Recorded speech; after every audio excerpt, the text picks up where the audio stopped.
Olá, meus irmãos, que a graça e a paz do Senhor Jesus esteja com você. É um privilégio poder estar aqui de volta para juntos estudarmos mais uma lição da Escola Bíblica Dominical. Estamos estudando a lição de jovens da editora Betel, que traz por título Tabernáculo, a tipologia redentora de Cristo.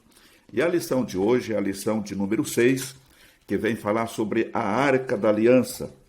O versículo do dia está registrado em Hebreus capítulo 9, versículo de 3 a 4, que diz: Mas depois do segundo véu estava o tabernáculo, que se chama o Santo dos Santos, que tinha um incensário de ouro e a arca do concerto, coberta de ouro toda em redor, em que estava um vaso de ouro que continha o maná e a vara de Arão que tinha florescido, e as tábuas do concerto. A verdade aplicada diz: a Arca da Aliança era símbolo da presença de Deus. Nós temos 3 objetivos nesta lição, como em todas as demais, que é, primeiro, entender os símbolos da Arca da Aliança; segundo, destacar as verdades espirituais da Arca da Aliança; e, em terceiro, contextualizar a Arca da Aliança e a Nova Aliança. A introdução, ela diz assim: um dos utensílios de maior representatividade dentro do tabernáculo era a Arca da Aliança. Além de representar a presença de Deus, trazia grandes revelações para a nova aliança através de Jesus Cristo. No decorrer desse trimestre, nós temos lido, ou melhor, estudado, 5 lições já desta revista, e nós vemos que em todas elas tem sido apresentado um dos índices que estava envolvido diretamente ali com a adoração a Deus. E agora chegamos aí à Arca da Aliança, que era, vamos dizer assim, o objeto mais reverenciado, o de maior valor e de maior prestígio, que era a Arca da Aliança, contendo esses elementos que representavam ali o maná, a vara de Arão e as tábuas da lei, ou dos mandamentos. E o sacerdote, como nós vimos e vamos ver, ele só podia entrar ali uma vez por ano. E antes ele precisava fazer ali um sacrifício por ele mesmo, porque ele não podia entrar no Santo dos Santos de qualquer maneira.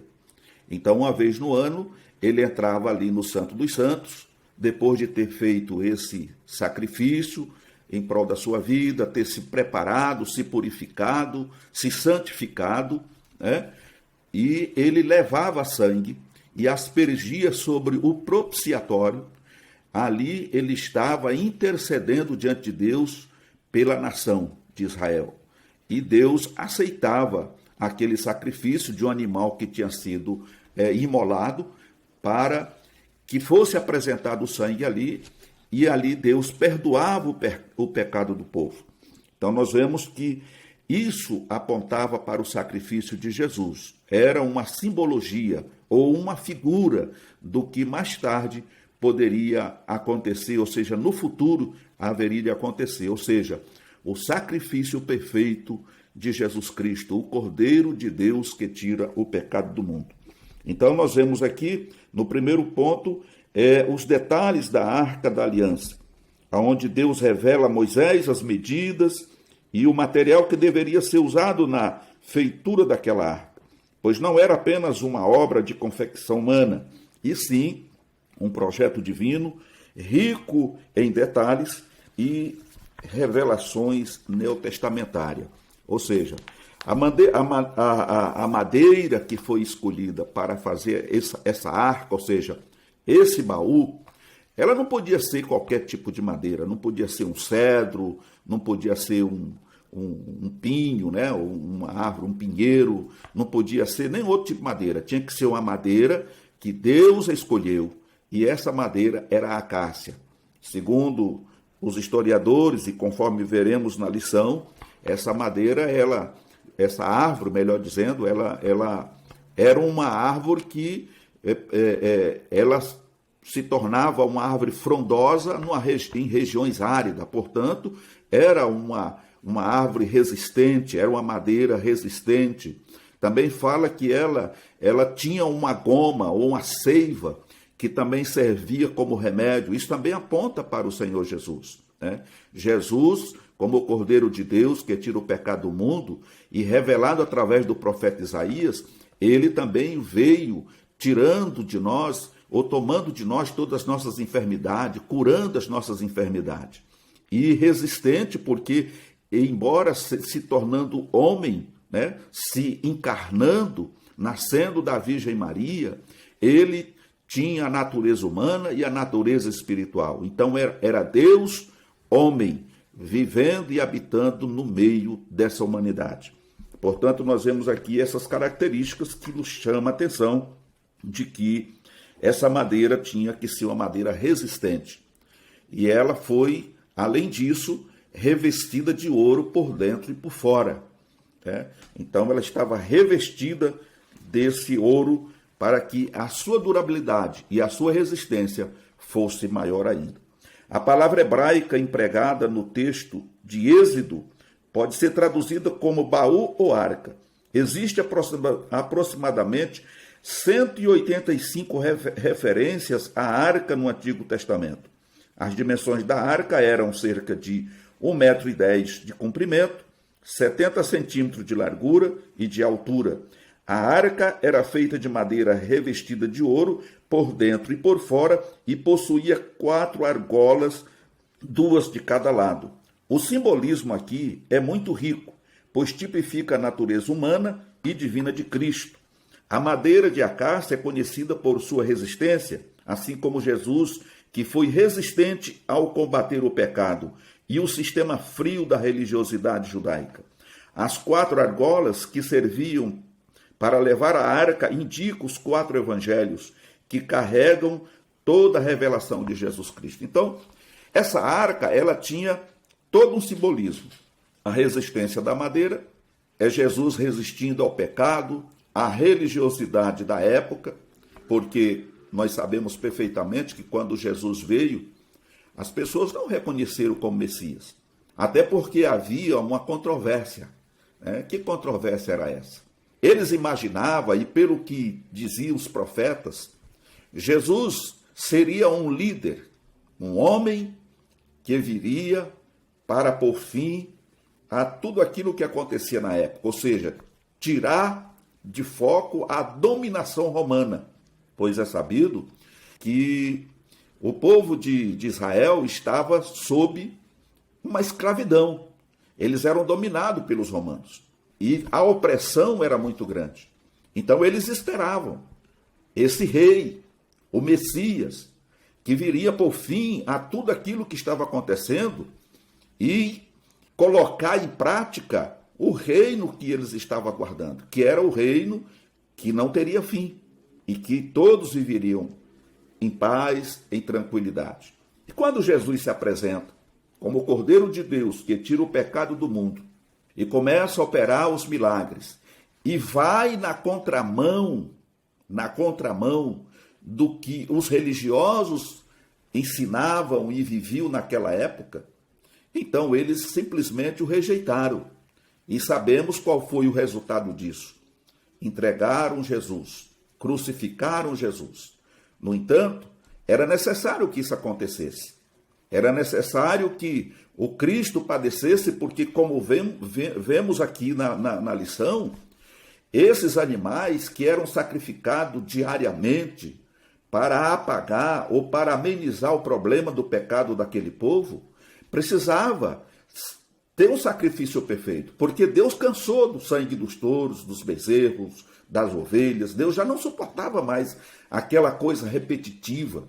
Então era necessário que houvesse algo duradouro e perfeito, que de uma vez por toda eliminasse o problema do pecado. Então João Batista aponta Jesus e diz: eis aí o Cordeiro de Deus que tira o pecado do mundo. Por quê? Porque os cordeiros anteriores, os bezerros, os novilhos, eles não tiravam o pecado do mundo. Ele limpava malemar o pecado daquela pessoa, mas era algo repetitivo. Então, quando a Cássia fala dessa resistência, Então, o Senhor Jesus, ele resistiu ao pecado, à tentação de Satanás no deserto, ele resistiu a toda sorte de influência maligna que veio sobre ele, e resistiu também à religiosidade que atuava na época. E o outro ponto é as argolas. As argolas, as 4 argolas, elas simbolizam os 4 evangelhos, que retratam sobre Jesus, mostrando todo o trabalho que ele executou e a ordem que ele nos dá, como igreja, para prosseguir, levando avante esse evangelho do reino para o conhecimento de todas as nações.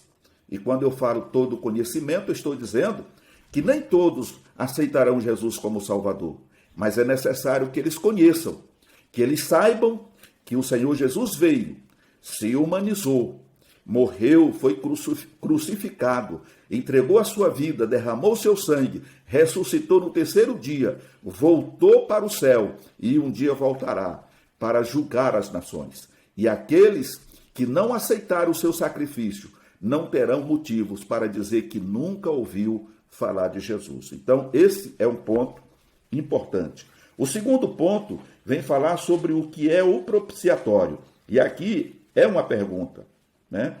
Uma interrogação que diz: o que é o propiciatório? Em outra parte importante, né? É outra parte importante que fazia parte da Arca da Aliança.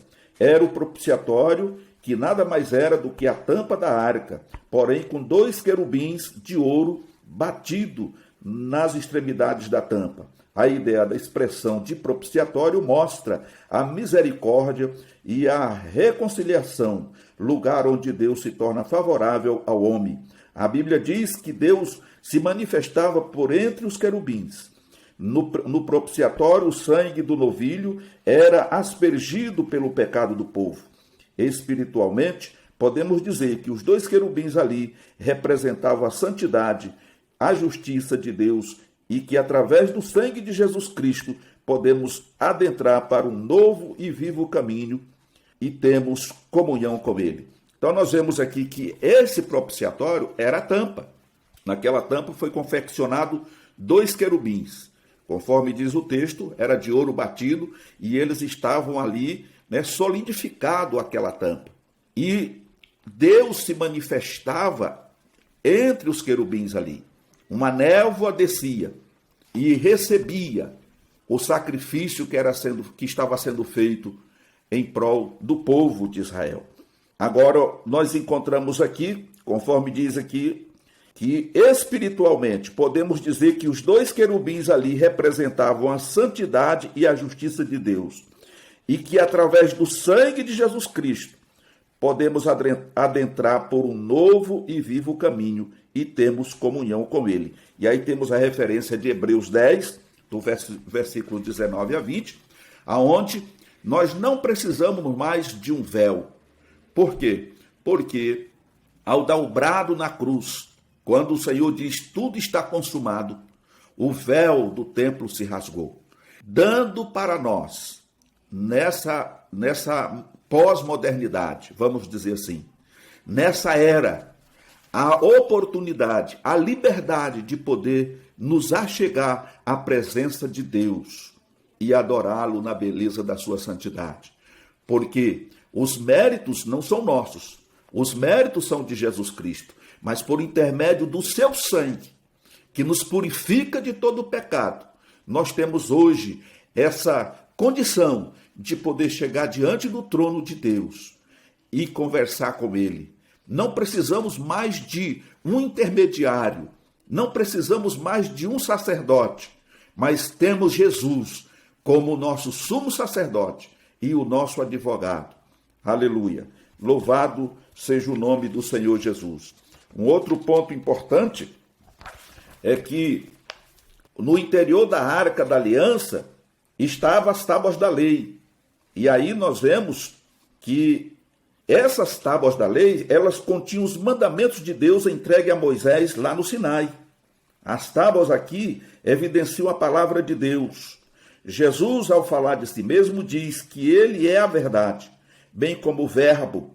Jesus veio revelar a verdade, a graça e o futuro de Deus para a humanidade, perdida e condenada à morte. No tempo da lei, o homem deveria cumprir cada tio da lei, mas na graça, por intermédio de Cristo, vamos sendo transformados pela palavra de Deus em nossos corações. Ou seja, quando Deus entrega os 10 mandamentos a Moisés e depois eles criam outras normas, outros ritos que deveriam ser respeitados e obedecidos na íntegra. Quando eles falhavam num daqueles pontos, eles estavam pecando contra toda outra lei. Então, era muita exigência. As exigências eram muito grandes e não trazia muito resultado.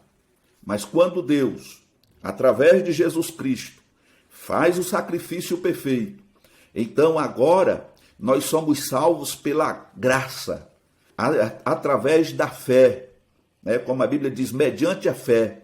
E isso não vem de mim, não vem de você, não vem de nós, isso é dom de Deus. Então, abre-se a porta a tudo aquilo que no passado funcionou, simplesmente fica para nós nesses dias como uma figura de como as coisas funcionaram naquele tempo. É para o nosso conhecimento, porque agora, mediante a graça, por intermédio de Cristo, nós somos transformados pela palavra de Deus em nosso coração. As leis de Deus, elas não precisam mais estar gravadas numa tábua de pedra e nem guardadas dentro da arca, mas elas precisam estar agora gravadas nas tábuas do nosso coração, conforme está dizendo o texto aqui. E quando nós temos consciência disso, nós nos aproximamos mais e mais de Deus, buscando de Deus a comunhão perfeita, para que possamos viver em paz com Deus e com toda a humanidade. Porque se nós não tivermos comunhão com Deus e paz com os homens, nós não teremos nenhum galardão diante de Deus. Então nós temos que observar. Ali não podia falhar nem um tio. Se ele tropeçasse numa vírgula, ele já estaria pecando contra todos os outros mandamentos. Mas agora em Jesus, nós temos essa liberdade. E se pecarmos, está escrito lá na carta do apóstolo João, filhinhos, não pequeis. Mas se alguém pecar, temos um advogado junto ao Pai, Jesus Cristo, o justo. É Ele que cuida de nós. É Ele que nos defende. Nós só precisamos ter a consciência de que estamos em falha diante de Deus e nos humilhar e nos submeter à sua vontade, obedecer à sua palavra, guardar os seus mandamentos para que possamos gozar e desfrutar das bênçãos de Deus sobre as nossas vidas. O segundo ponto vem falar sobre o vaso de ouro com maná, um dos maiores símbolos da providência de Deus sobre a vida do seu povo durante a caminhada no deserto, sem dúvida, era o maná. Em Êxodo, capítulo 16, lemos sobre o maná que, de maneira sobrenatural, Deus mandava sobre o seu povo todos os dias, excetuando-se o 7º dia. O maná caracteriza a providência divina sobre a vida do seu povo em todos os âmbitos. Por meio de Jesus Cristo, experimentamos o milagre de Deus em nossa caminhada espiritual. Nosso Deus é Deus de providência.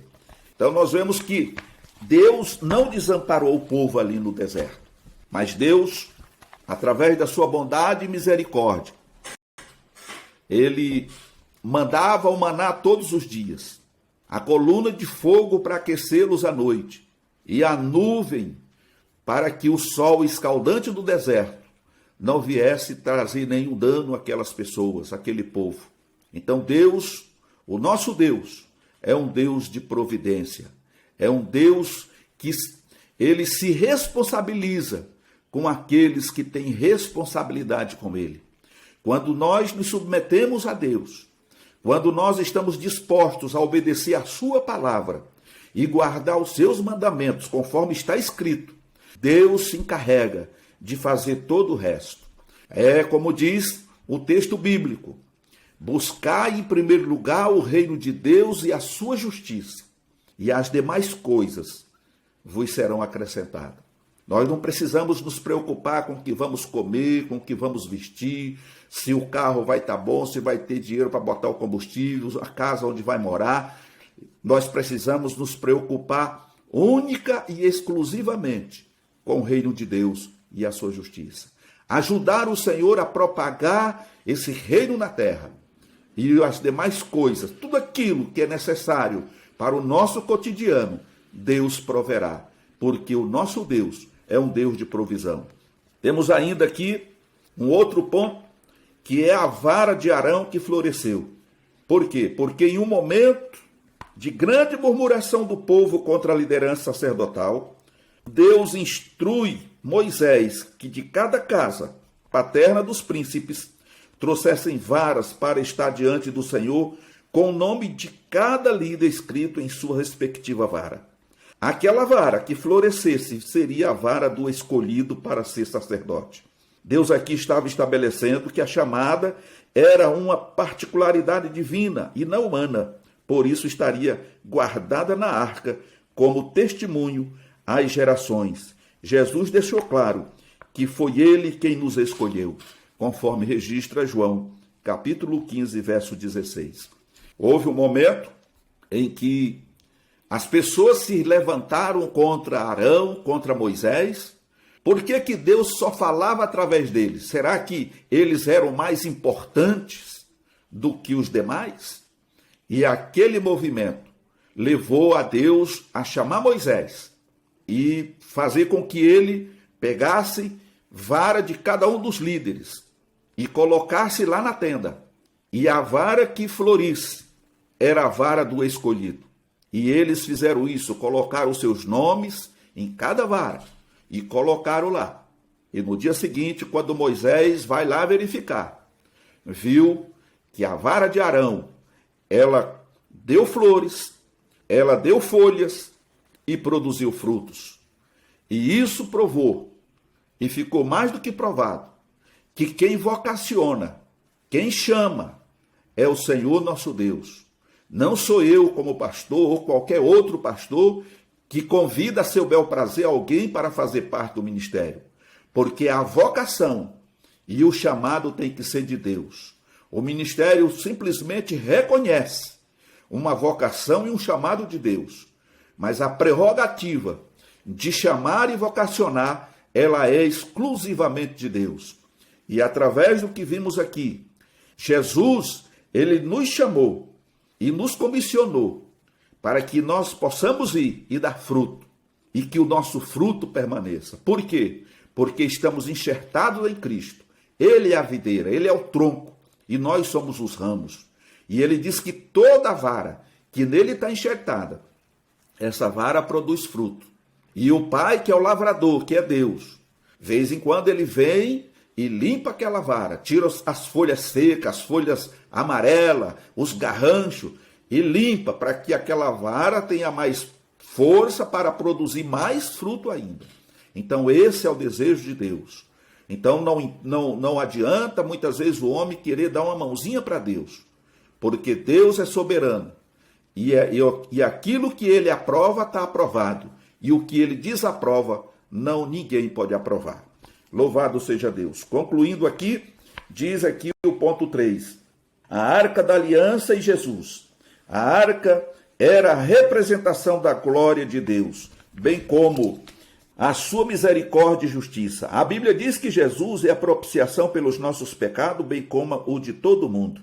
Está escrito em 1 João, capítulo 2, verso 2. Em Jesus, Deus se torna propício a perdoar o pecado do seu povo, pois Jesus é a reconciliação entre Deus e o homem. A palavra propiciatório pode ser traduzida como trono da misericórdia. Então nós vemos aqui, nesse ponto, que o Senhor Jesus tornou-se o nosso propiciatório. É através de Jesus Cristo que temos os nossos pecados perdoados, as nossas falhas e tudo mais que desagrada a Deus passa pelo carimbo, pela chancela do Senhor Jesus e o seu sangue, conforme diz o próprio João, é quem nos purifica de todo o pecado. Glória a Deus. Não precisamos mais tirar a vida dos animais. Não precisamos de pombos, nem de rolinhas, nem de cabrito, nem de ovelhas, cordeiro, nem touros, novilhos, não. Nós precisamos agora do Senhor Jesus. Ele tornou-se o nosso Salvador eterno, o nosso Redentor.